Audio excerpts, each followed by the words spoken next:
మరి కవిత ఇప్పుడు ప్రదీప్ రెడ్డి కూడా కాదు బుచ్చి కాదు బాబే. ఇప్పుడు కవిత అంటుంది కదా దయ్యం నెంబర్ 1 సంతోష్ రావే అని ఉమ్, నిన్న మొన్న అంటుందిగా. అవును.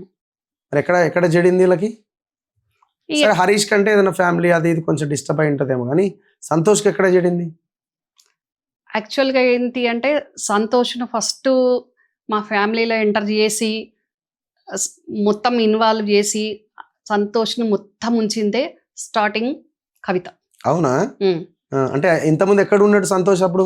సంతోష్ ఫస్ట్ కుదురుపాకలో ఏదో గవర్నమెంట్ స్కూల్లో చదువుకున్నాడు 10th క్లాస్ వరకు. ఉమ్, ఇంటర్ కరీంనగర్లో చదువుకున్నాడు. ఉమ్, తర్వాత ఈ పోచంపల్లి శ్రీనివాస్ రెడ్డి, ఈ లిక్కర్ స్కామ్ లో ఉన్న శ్రీనివాసరావు, సంతోష్ వీళ్ళ ముగ్గురు వరంగల్లో డిగ్రీ చేసిండ్రు. ఆ, ఆ తర్వాత ఏదో ఎంబీఏ ఏదో రకంగా అష్ట కష్టాలు పడి ఎంబీఏ చదువుదామని పూణేకి వెళ్ళినోని పట్టుకొచ్చేసి ఉమ్. కేసీఆర్ గారు ట్రాన్స్పోర్ట్ మినిస్టర్ అయినప్పుడు తీసుకొచ్చిండ్రు. ఎందుకు మరి ఆమె పట్టుబట్టి ఆయన సంతోష్ని తీసుకొచ్చి పెట్టింది? అంటే కేసీఆర్ గారు ఇంకా ట్రాన్స్పోర్ట్ మినిస్టర్ అయినరు, డిప్యూటీ స్పీకర్ ఇంకా అప్పుడు అవ్వలేదు ఇంకా. ఉమ్, కానప్పుడు మొత్తం హెల్పింగ్ గా టోటల్ ఇక పిఏ అనుకోండి, మేనల్లుడు అనుకోండి, ఏదన్నా అనుకోండి, హోల్ అండ్ సోల్ హరీష్ ఉండే. ఓ అప్పటి వరకు అప్పటి వరకే హరీష్ ఉండే. సో ఇంకా హరీషే మొత్తం అయిపోయిండు కదా అనుకొని మా పర్సన్ ఉండాలి అని అన్నట్టు అంత సంతోషం మొత్తం ట్రాన్స్పోర్ట్ డిపార్ట్మెంట్ అంతా కేసీఆర్ గారు ట్రాన్స్పోర్ట్ మినిస్టర్ చూస్తుండ్రు అంటే ఆబ్వియస్ గా హరీష్ కు అంతా తెలుస్తుంది కదా. హరీషే మొత్తం ఎక్కడ సంపాదించుకుంటాడు అనుకొని సంతోష్ ఎంటర్ చేసిండ్రు. ఇప్పుడు హరీష్ కి కవితకి అప్పటికే గొడవల వాళ్ళకి అప్పటికే పడతలేదు సరిగ్గా. పడట్లేదు అని అంటే అప్పుడు హరీష్ వాళ్ళ బ్రదర్ తోటి కవితకు ఎంగేజ్మెంట్ అయ్యిండే. ఉమ్, ఆ తర్వాత క్యాన్సిల్ అయిపోయింది. ఉమ్, అప్పటి నుంచి వాళ్ళిద్దరికి కొంచెం ఏదో Okay. ఇంకా కేసీఆర్ గారి భయానికి అట్లా నడిచింది కానీ అప్పటి నుంచే కొంచెం ఒకరి మీద ఒకరికి ఉండేది. సో ఇంక అప్పటి నుంచే స్టార్ట్ అయింది. అప్పటి నుంచే అంటే start కోపం హరీష్ కా, హరీష్ మీద కవితకా, కవిత మీద హరీష్ కా?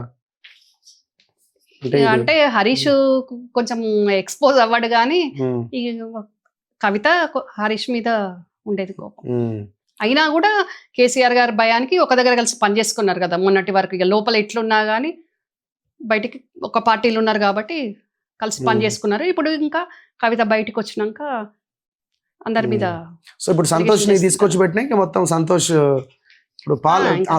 తెచ్చి పాలు పోసిన ఆమెగా ఇప్పుడు ఆమెకే కాటేసిందా? సంతోషం తీసుకొచ్చి పెట్టినాక తర్వాత కేసీఆర్ గారు డిప్యూటీ స్పీకర్ అయినరు. డిప్యూటీ స్పీకర్ అయినాక ఇక అప్పుడు Movement, నేను resign.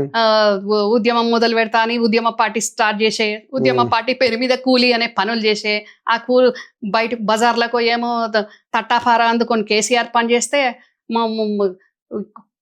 కోట్లు లక్షలు వస్తే ఉమ్, ఈ షింపిర్ నెక్కర్ లోడు వీడు మొత్తం కేసీఆర్ శోభమ్మకు కేసీఆర్ కు తెలియకుండా వేసుకుని ఎంత వేసుకొని వచ్చినాయి గివే అని చెప్తే వాళ్ళు గవ్వే అని అనుకున్నారు. వాటితోటి కేసీఆర్ పార్టీ నడిపే. అట్లా ఆ టైం నుంచే దోసుకోవడము ఆ దాసుకోవడం ఏ రకంగా అనేది సంతోష్కి అలవాటు అయిపోయింది కదా. ఉమ్.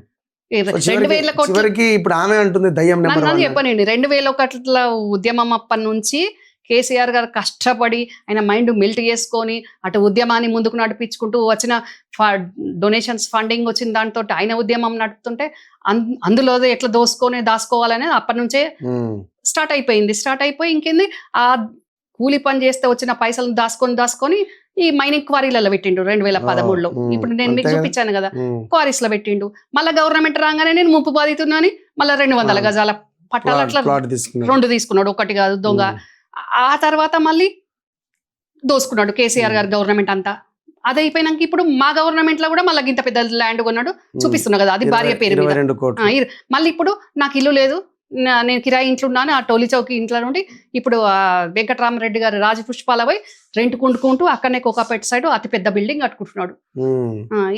మరి అంటే ఎవరికి సాధ్యంగా అంది ఒక 30 సంవత్సరాల వార్షిక ఆదాయం 36,000 అన్న సంతోష్, 2015 అన్న సంతోష్ ఇప్పుడు 1000 కోట్ల ఏ రకంగా సామ్రాజ్యం నిర్మించుకున్నాడు. అంటే కేసీఆర్ ను ఏ రకంగా తప్పుదారి పట్టించి ఆఫీసర్లను గుప్పిట్లా పెట్టుకొని ఇది ఎవరి సొమ్ము అండి, ఎవరి కష్టార్జితం అండి, తెలంగాణ ప్రజల సొమ్ము కాదా? ఉద్యమంలో ప్రాణాలు పోయిన వాళ్ళు వాళ్ళ స్తూపాలు కూడా దిక్కులేని పరిస్థితి ఉంది. ఈయననేమో హైరైజ్ అపార్ట్మెంట్లు. కనీసం ఈ రాజ్యసభ పదవి తీసుకున్న ఈ దరిద్రుడు ఒక్క రోజన్న అమరవీరుల స్తూపం కాడికి వచ్చి ఒక్క నివాళన్న, ఒక్క దండన్న, ఒక్క దండమన పెట్టిండా అండి? చూసినామా మనం ఏ రోజన్నా? లేదు. కానీ ఇట్లా ఈ రకమైన ఇట్లా తెలంగాణ అమరుల ప్రాణాలు గాల్లే కలిస్తే గాల్లో గాలి మేఘాలు కాదు మేఘాలను కలిసేంత మేఘాలను ఆనుకున్నంత ఆకాశ హార్మాలు భార్య పేరు మీద కమర్షియల్ స్పేస్లు వాళ్ళ బతుకులం ఆగముంటాయి అట్లా. నిన్న ఒక అమ్మాయి ఏడ్చుకుంటూ నాకు ఫోన్ చేసింది, గారు ఇప్పుడు ఈ టాపిక్ వచ్చింది చెప్పాలి. దాసోజు లలిత అని ఒక రైటర్, రచయిత. అవును తెలుసు. ఏంటి మన హౌస్ల సామాజిక వర్గానికి సంబంధించిన పాపం ఆమెకు 4 ఎకరాల జాగుంటే అమ్ముకొని పిల్ల ఉద్యమంలో పెట్టింది.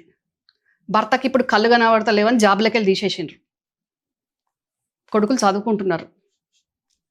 ఆమె ఉద్యమంలో ఉన్న పైసలన్నీ పోయినాయి. తల్లి లేదు, తండ్రి వీళ్ళ ఇంటి మీదనే ఉంటాడు, పెద్ద మనిషి, ఉండడానికి ఇల్లు లేదు. ఆమెకి ఇప్పుడు ఇల్లు గడవని పరిస్థితి ఉంది. ఎన్నోసార్లు ఎంతమంది దగ్గరికి పోయినా కేసీఆర్ గవర్నమెంట్లో పట్టించుకున్న నాదులు లేదు. అంటే ఒక సిన్సియర్గా ఒక కుల వృత్తిని కూడా బంద్ చేసుకొని ఉన్న 4 ఎకరాలను అమ్మి ఉద్యమంలో నడిచిన ఆడబిడ్డకు ఏమిచ్చింది బీఆర్ఎస్ గవర్నమెంట్? కనీసం ఆమెకు ఉండడానికి ఇల్లు లేదు, భర్తకి జాబ్ లేదు. మరి వీళ్ళేమో ఇట్లా 1000 కోట్లు దోసుకున్నారు. ఇప్పుడు ఏం డిమాండ్ చేస్తున్నారు మీరు? మీకు ఏం న్యాయం కావాలి? నాకు కాదు, నాకు న్యాయం కాదు, తెలంగాణ ప్రజలకు న్యాయం జరగాలంటే డెఫినెట్గా మా ప్రభుత్వం కానీ ఈ ఏజెన్సీస్ కానీ ఒక్క ముఖ్యమంత్రిని కేసీఆర్ని అడ్డం పెట్టుకొని నలుగురు ఈయన షాడో ఉండి 4 ముఖ్యమంత్రుల కంటే కూడా ఎక్కువ ఏ రకంగా దోసుకున్నాడు ఎప్పుడన్నా మనం విన్నామా? రగ్గారు గతంలో ఎంతో మంది ముఖ్యమంత్రులు చేసిండ్రు, వాళ్ళ కుటుంబాలలో ఇట్లా ఇంత ఈ రకంగా దోసుకున్నారనేది ఎక్కడన్నా విన్నామా? ఒక వ్యక్తి ఏ రకంగా అన్ని డిపార్ట్మెంట్లను ఎక్కడికక్కడ ఏ రకంగా శాసించి ఏ రకంగా దోసుకున్నాడు అనేది మనం నోటితోటి మాట్లాడుకోవడం కదా. ఇన్ని ఆధారాలు నేను చూపించిన కదా. అంటే ఇలాంటి వ్యక్తి ఇంకా సమాజానికి మంచా చెడ్డనా, కేసీఆర్ గారికి చీడనా పీడనా? మరి ఈ సంతోష్ను పిన్ని కొడుకు, చిన్నమ్మ కొడుకు, మా భద్రత, మా మంచి చెడ్డ చూస్తాడు అనుకొని చిన్న పిల్లని తెచ్చి పాలు పోసి సాదితే అదే పిల్లి పామయి ఈరోజు కవితను కాటేసిందా లేదా? తను పెంచిన పిల్లే పాముగా మారి అదే కవితను కాటేసింది ఈరోజు.